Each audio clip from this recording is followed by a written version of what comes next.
Alex, I'm going to go and put some things up on screen as you talk, some of the posters and things that you've given us, so people can have a look, and I'll also pop them in the chat. But please tell us a little bit more what's going on, where are we at, what's happened lately, and what do we need to do? Sure. Yeah, so as I was saying, this is a long drawn out battle. Obviously, it started in 2022 when our city staff changed the future designation of Kelowna Springs Golf Club from private recreational to industrial without apparently any of our city councilors knowing what was happening. City Council approved the amendment to the OCP that gave it this designation, and then of course all hell broke loose when everybody realized what had been done. And so we got into the fight against Density Corporation, which is the developer. Gary Foley runs it. And we did put together a pretty good campaign back in 2023. We weren't very sophisticated because, we were just all flying, on the seat of our pants there. But we won. So we got it reversed. And unfortunately, at that time, City Council left the door open to them coming back. I do want to remind everybody that Tom Dyas ran on the platform of Saving Kelowna Springs Golf Course. He did not say he was running on, a 9-acre golf course. But unfortunately, Mr. Dyas has forgotten a lot of his promises and failed to deliver, 100% on others. So that's where we were. Then, of course, in November 2025, the city announced basically as a done deal that they had done a land trade with Density. They were giving them 9 acres of prime industrial land on the highway up by UBCO in exchange for 46 acres of Kelowna Springs Golf Club. Doesn't really solve any problems. The city doesn't probably need a 9-acre golf course. The bigger problem is paving over 46 acres of wetlands, which is what Kelowna Springs is a major concern to anybody in the area. We have barn owls, we have protected species, we have frogs, we have a lot of very marshy lands around here, and the golf course acts as a sponge with the snowpack melting in the spring, with heavy rains. I'm sure everybody remembers in 2017 that Kelowna Springs was a beautiful lake for a week. And this has been happening kind of every 5 or 10 years since it became a golf course. It gets flooded and it absorbs that water. And the beauty is it's got 600 natural trees growing on it that don't need watering at all because they are getting their moisture from the earth. We have a city council who says that they care about climate change and heat domes, but nobody's even kind of mentioned that in this, with this aspect at all. So basically, council had first reading of this application by Density whereby they want to industrialize these 46 acres, but they want to give the ponds that are on these lands to the city as well as all of the waterways because they don't want to actually be responsible for looking after the water and the flooding risk. So they're leaving the flooding risk with the city, but they want to take the land and industrialize it, which seems like a super great deal for the citizens of Kelowna. Since we don't have any risk assessments, we don't have any flooding analysis. Density is relying on a 2020 AECOM report that didn't even anticipate these lands being industrialized. They were always meant to soak up the excess water in the region. So we don't have, their application is a farce. It's full of lies. They say that they had an information night in November and everybody was very positive. Well, I was there and we were not positive.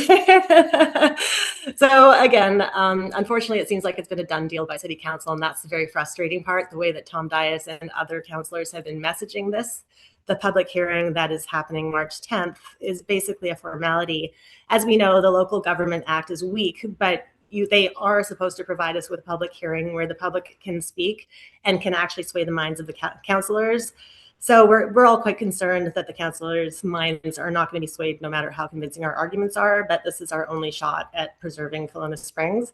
Everybody's allowed to speak for 5 minutes. There are so many topics, of course, that in this short period of time, it's really hard to talk about everything. But, part of the problem is that the city's never announced how much the land on Hollywood Road that they're giving to Density is worth. They've never said what they value the 9 acres that they're trading. I've done freedom of information requests, and so far I've got nothing. Apparently, they're going to give me more information this week, allegedly. We've got now the Chamber of Commerce coming out and saying that they're in support of this. Well, isn't that handy? Because Density Corporation is a member of the Chamber of Commerce, as is Tom Dyas, as is Density's lender. George Carlin said it best. It's a big club and you ain't in it. And that's kind of the feeling that we're getting right now.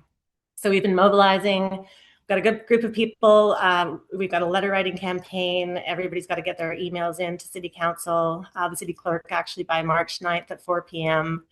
We have flyers. We're ordering T-shirts that are coming in tomorrow for sale for $5, and then we're going to host a rally 2 p.m. on March 10th. Now, the city initially said 4 o'clock was going to be the hearing. They then changed it to 3 o'clock.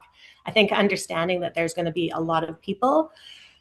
I don't know if they're going to keep the same location or if they're going to realize that they're going to have too many people to fit into their normal boardroom. So be on the lookout if you're coming down for any last minute changes, because I suspect that they're going to try to do as much as they can to, just deter the citizens of Kelowna from having their say on this matter, unfortunately.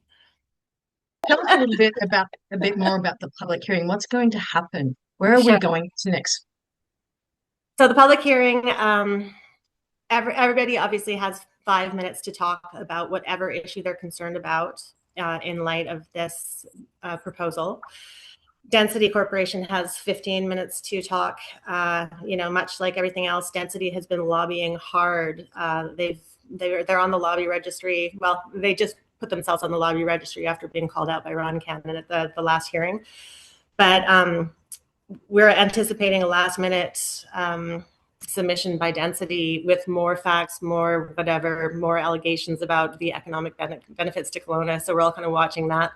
We basically need to get up there and have a very organized campaign where everybody needs to talk about an issue and address it and rebut Density's allegations, because right now, Density, I think, last time they thought we were a bunch of hicks who weren't going to fight back. And this time they know we're sophisticated. So we need to up our game and be even more sophisticated.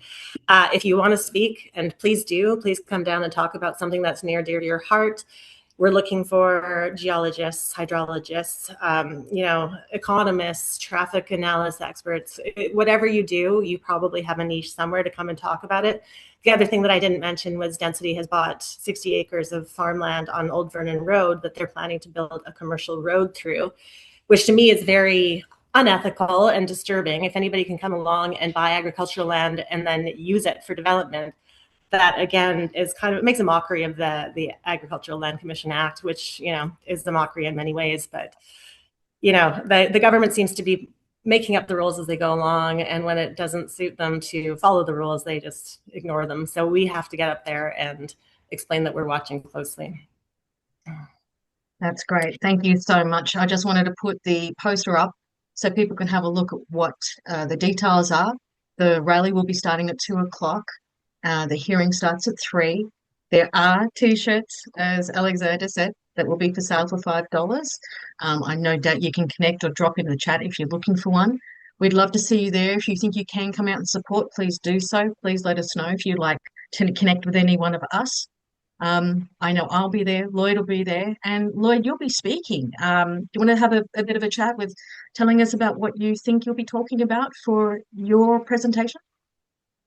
Sure, but just before we go there, just to come back to what you were saying, Alexandria, I think that if you're not going to attend, but you want them to vote no, then you just tell them that's what you want to do in one letter. And then if you're going to the council and want to speak, then you obviously have to let the clerk know that you're going to speak at the council meeting and whatever, give the points or whatever that you're going to speak to.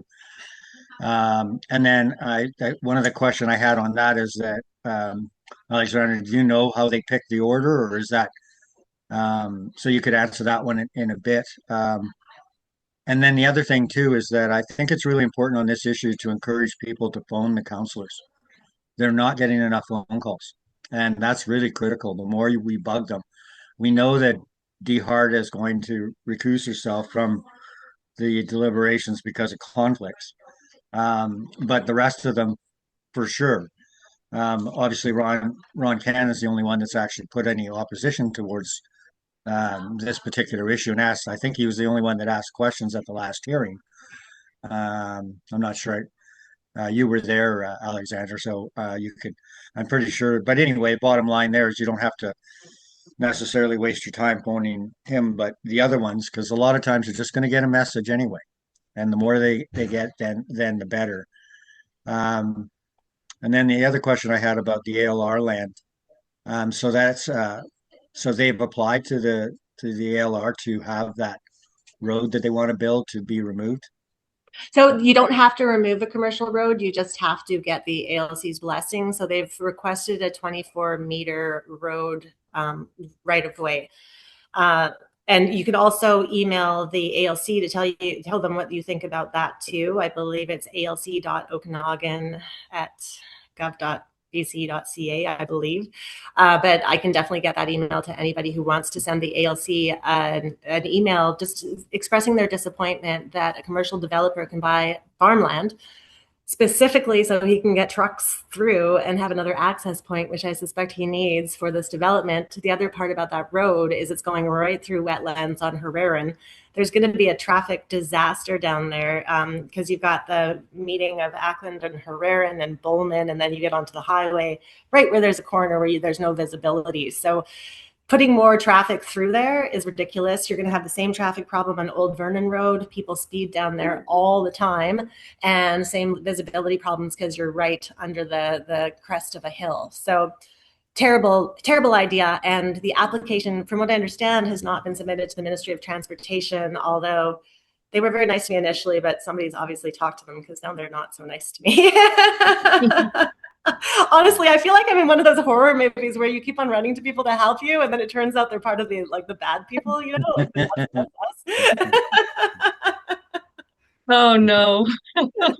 That sounds like you've been quite through it, I must admit, Alex. You've certainly got your battle against you. The fight is tough, but it's still winnable if we can unite together and help push back. It might seem like it's a done deal, but there's still light at the end of the tunnel here, and we need to expose the fact that things haven't been done properly. Did you want to maybe talk about how that just briefly came about for some, especially in relation to how the changing of the zoning happened and the deals that we've done with the assessment. So, the lack of transparency with the data or the studies that haven't been done that are necessary for Sure. this type of a deal to go through to be successful, and for citizens and residents to be fully understanding, exposed to what the risks are, and especially in light of the flood mitigation that the residents and the taxpayers are probably going to end up footing the bill for if this takes place. Can you speak to that space? Sure, and I'll just speak briefly to Lloyd's questions as well. Yes. So I do not believe there's an order of speakers. Last time you just stood in line and waited your turn. If you want to do a presentation which looks like a PowerPoint or photographs or graphs or charts or data or whatever you want to do, you just have to email your presentation to cclerk@kelowna.ca the day before as well. And so when you get up there, there's a computer. You can actually hit your file. They're going to upload everybody's files onto the desktop. So you can play your PowerPoint. You can do whatever you want in order to really hit home and have some visuals. I promised Gary Foley that I was going to bring some props. So I'm scratching my head trying to figure out what I'm going to surprise him with this time. In terms of which counselors to hit, Lloyd, you made an excellent question there and an excellent point. Ron Cannon is on our side, so I don't think you really have to spend too much time on him. I believe that Lovegrove is a little skeptical of this whole thing too, so it wouldn't hurt to reach out to him. The disappointing one is Luke Stack, because he was one of the ones who led the charge in 2022, and I don't know what happened and who got to him, but something changed. So Luke Stack would be a great one. Charlie Hodge, I think we could solidly get him on our side. And because Maxine has recused herself, we only need 4. We just need a tie. We don't need to get greedy. So the two that I think are really challenging are Mr. Dyas, who looked very, very upset at the last hearing, and Loyal Wooldridge, his puppy dog.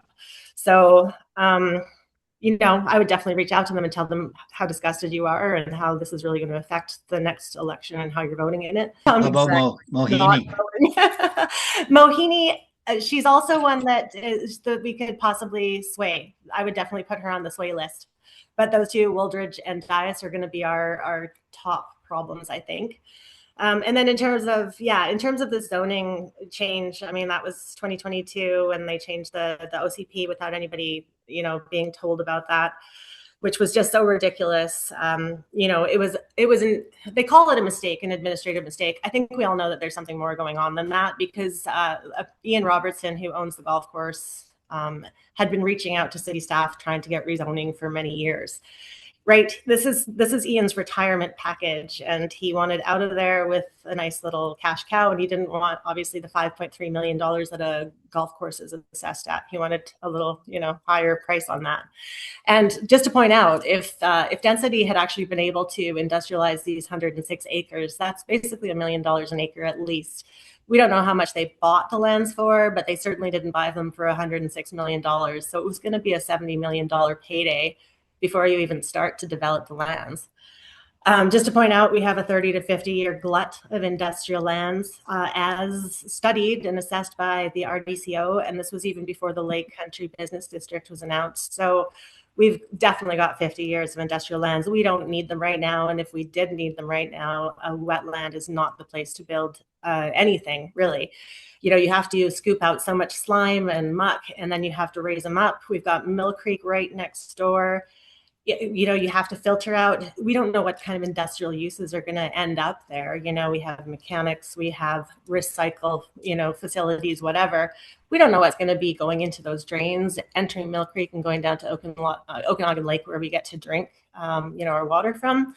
So, and leading into that, we have no studies. We do not have any traffic assessment studies. We do not have any real flooding studies, except for this sad thing that density is using to justify their actions.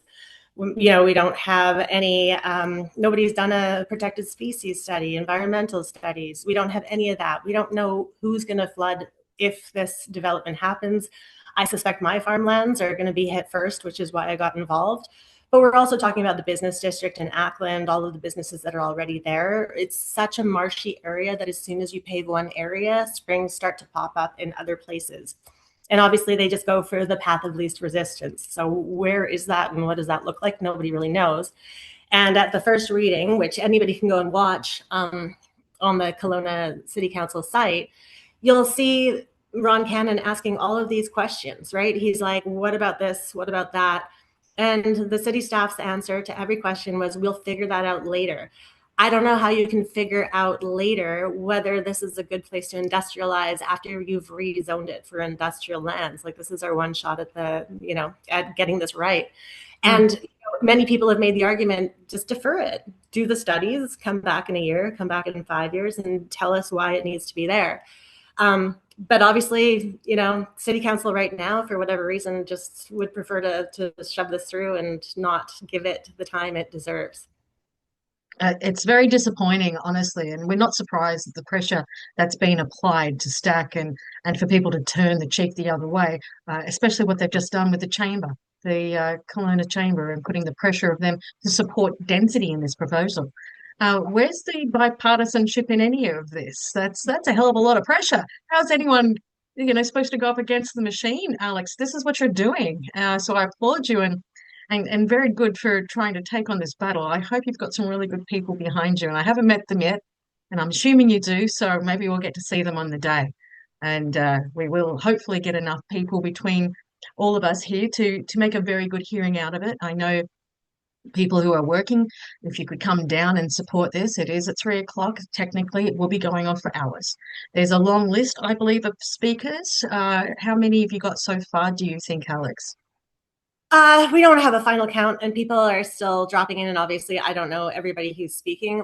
Last time, I think we had about 40 speakers. I would be very surprised if we don't have at least 3 times that amount this time. We have people in the golfing industry who want to talk about the fact that we're losing all of our golf courses and we're losing those tourists who are now going elsewhere.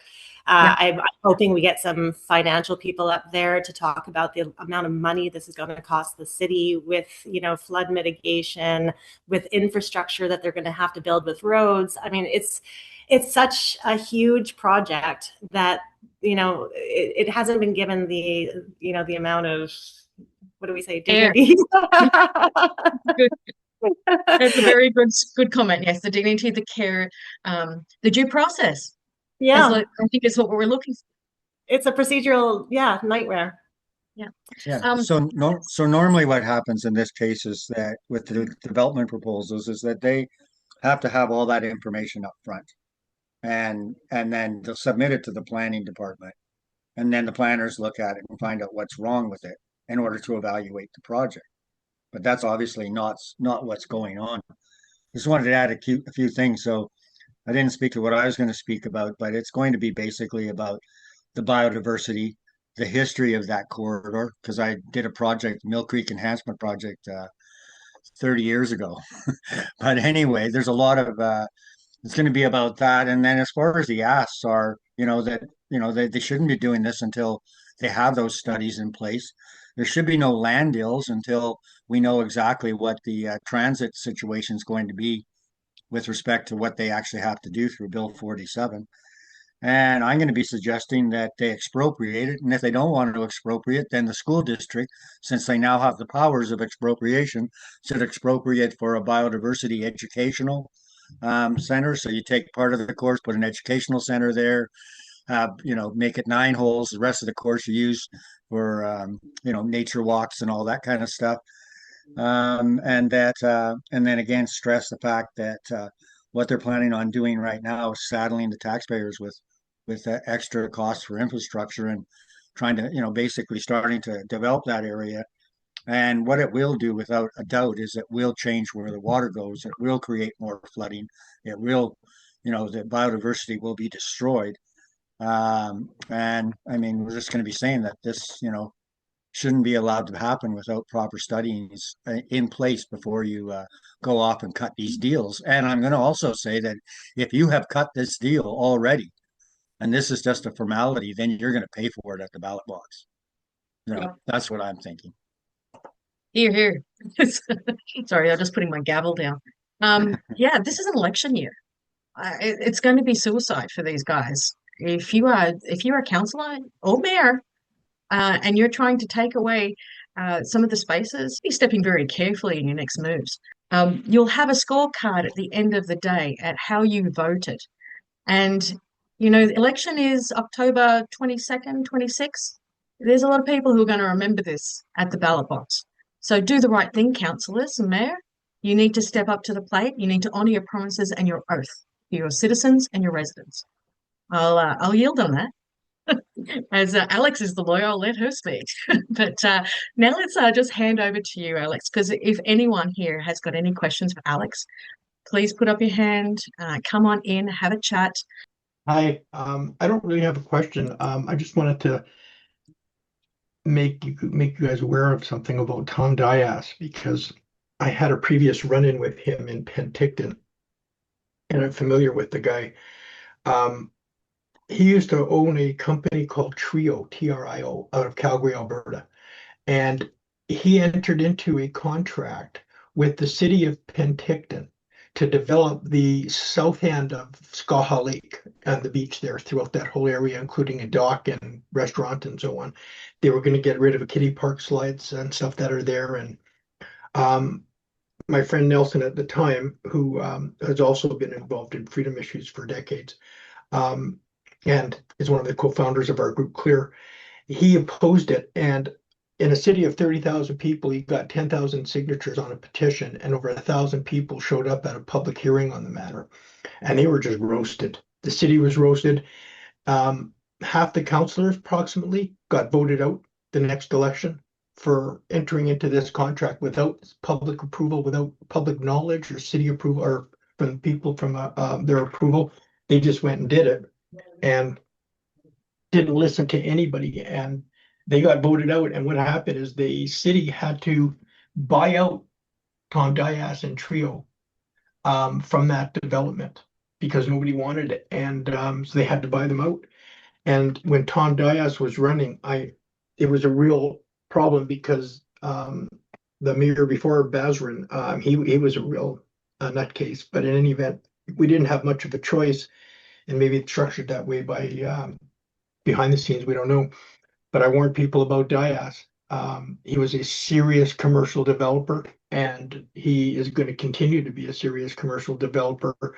And with that mindset, he's not going to be a valuable, he's not going to be an asset in the future and needs to get removed in the next election, or he's going to keep developing lands in the future throughout the city.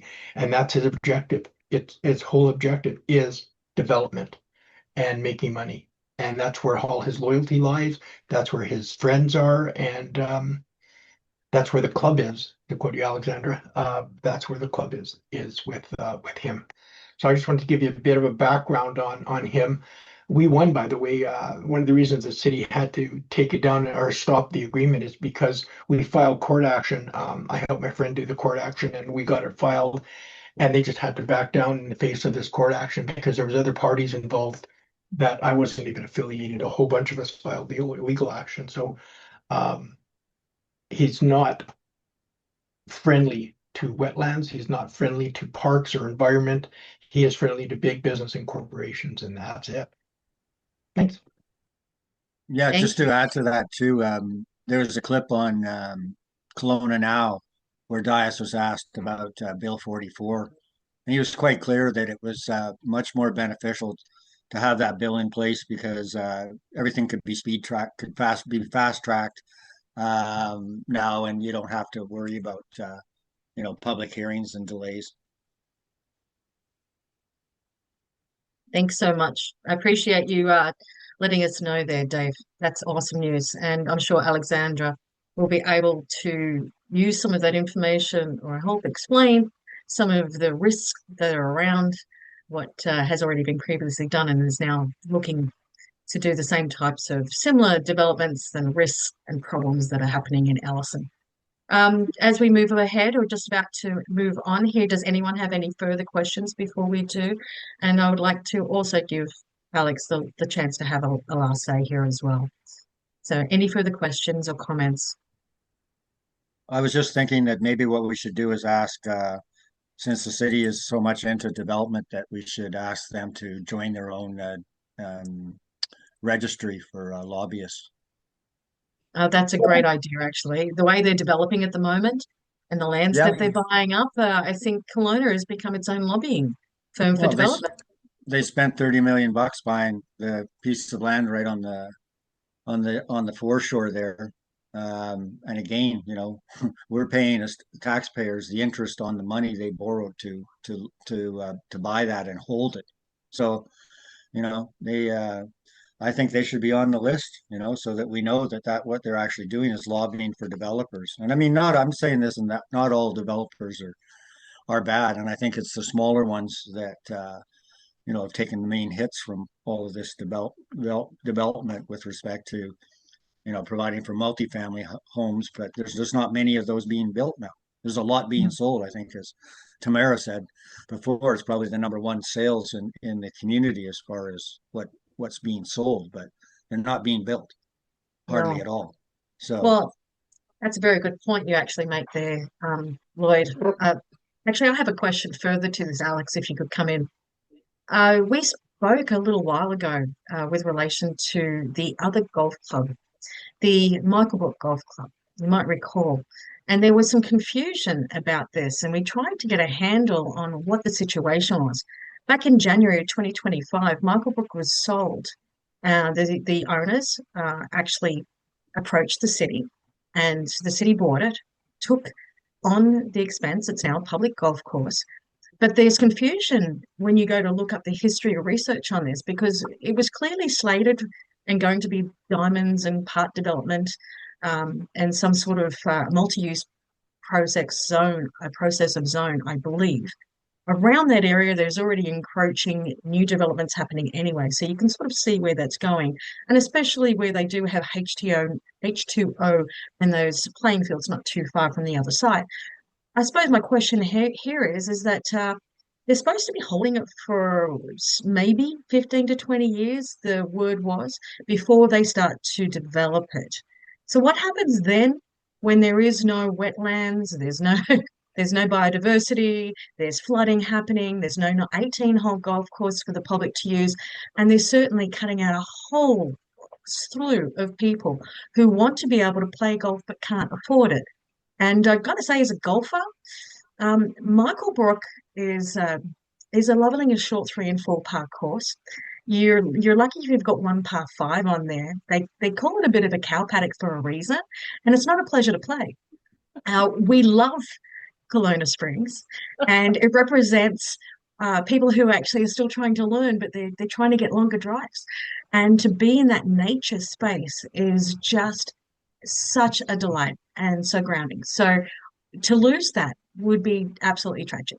To know that the biodiversity is there now, which I was ignorant to previously, till you brought it to my light, it just seems blasphemous to even consider doing anything with that space that holds such a large basin of runoff water, and it's going to have nowhere to go.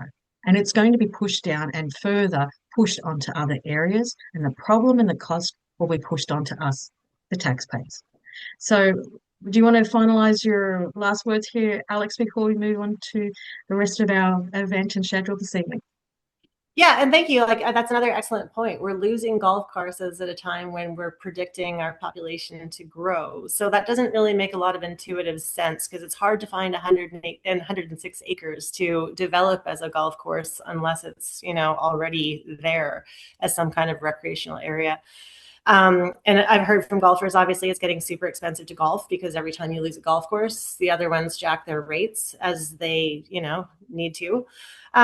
So yeah, to your point, it's so silly. Like our tourism industry has been hit so hard in the last couple of years with the short-term rental fiasco, traffic in Kelowna, the fact that we have homeless people lying all over our highways and on our bike paths and downtown. I drove by a lovely man having a fight with an imaginary, villain this afternoon on the highway.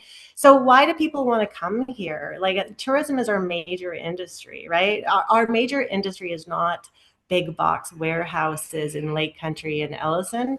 And those are not going to make us a successful city long term. The last time we went to the hearing, the city councilors were obsessed with thinking that we were going to have an Amazon warehouse in here. We're not getting an Amazon warehouse in here. So, it's all very kind of short-sighted thinking, and a lot of none of them have urban planning, experience, obviously. Like you see it in their decisions. They're not thinking about the future of this town. They're just trying to cram in as many buildings as they can and not thinking about how we've lost the culture and lost the charm of this city. And, once you lose that, where are we going from here, right? And final words, please, please, please, please come on March 10th. And I know some people are shy. I know public speaking is horrible for a lot of people, but it is so important to buy a beautiful green t-shirt or wear green of some sort. Gary Foley is Irish, so I'm going to give him a little luck of the Irish with a room full of green. Wear green. Come if you have a passion for anything, please talk. Even if you don't have a passion, get up for a minute and say, city councilors, this is heading in the wrong direction. You have done too many of these side deals. You are not being honest and transparent, and you are harming our city, and I will not be voting for you this October. Please email the city clerk's office, tell them that this is wrong. The information is all on the flyer that you've already put there. So yeah, just please be vocal and try to get as many of your friends out as possible. It's going to be a long night. Eat well, hydrate. And, let's just show city council that they keep on trying to push us into this learned helplessness, but we keep on fighting back, and we are going to prevail because we are on the side of good. Yeah, here, well done. I see David has his hand up patiently, just if he's got a quick question there. David, did you want to come in and ask before we have to wrap up with Alex? Yeah, I just wanted to know if there's any, for the city of Kelowna, is there any environmental review bylaws that are in place either for new developments or for rezoning applications where, say, it's going to go to industrial? And if there isn't, this is just not my area, but if there isn't, then that should be something maybe that everybody demands from city council on March the 10th, that they are demanding future environmental bylaws in place for their protection, because none of the issues that are being raised today on wetlands issues and the life that's there right now and so on, none of them seem to be being considered by, in a legal sense, being considered by the city. So I'm just wondering if there's any bylaws in place on that, and if there isn't, maybe everybody should raise that and demand it, and raise it as an election issue in the fall. Yeah, Yep. a good point. Very good point. Certainly, certainly worthy of thinking. So thank you for that comment there, Dave. I'm sure Alex might look into that and take it under advisement by the sounds of it. Or the two of you can explore that one together. That would be great. I know there are some riparian laws that I have not had the time to look at, but if somebody wants to have a little bit and email me, alexandra@sweetcherrystables.com, with whatever you find, that would be so great. Any research that you can do, any possible avenues of attack, we need it all. Absolutely. If you're in Tunisia or wherever else on March 10th, great news. You can still call into the hearing and you can still talk. So don't let your absence, let this be stand in the way of you having your voice heard. So you can actually dial in online and actually have your voice heard on the night. Yes, I must have missed that earlier. How do we get a hold of that information to I would help definitely bring just that call to the city clerk. Yeah. You know what? I'll find out from the city clerk tomorrow, and I'll let you know so that you can distribute information. and put it on our website? So just to let everybody know here, if I quickly just show you, if I've got it up and I can see clearly that it's not showing.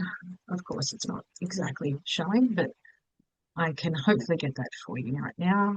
Yes, can I? I think so. Let me just show you our website on the front cover here. I will go over this later on as well, but I just wanted you to see that you can find a lot of actions on our page as well. There is the interview, some information about the interview that we had last Tuesday or Monday. I think it was only just last week, maybe Wednesday. Talking about the flyer. You can actually have some phone call scripts, and in there is all the numbers and the emails to council, so you can actually do your own letter. We will have another templated letter here by tomorrow, which we've actually sent, designed, and ready to go for everyone. Just download, put your own words to it, and send off to the councillors, as Alex has suggested. So yeah, if you wanted to have a look, there'll be some more information. We'll backfill this here. And of course, put this information that Alex is going to provide to us now with the phone number and how to get a hold of them online if you are not in town. Even if you, for some reason, kid's sick or whatever, please, we'll have it just showing there on the front page, easy to find. Go and ring that online and have your say. All right, well, thank you so much, Alex. You're an absolute treasure. You're a bit of a warrior. We appreciate you. And honestly, with your lawyer background, I am so grateful you're the one taking up the cause, because this is a Goliath and the machine battle. I appreciate you very much, and we'll see you very soon. Thanks, Tracy, so much for taking this on for me. You are so welcome. It's such a worthy cause, one that we didn't have to think very much about. It was evident. It's in the elements and the best interest in the name of Kelowna citizens' safety. I don't want to be living in a floodplain. I'm sure you don't either if they make it any worse. Thanks so much, Alex. We'll talk with you soon.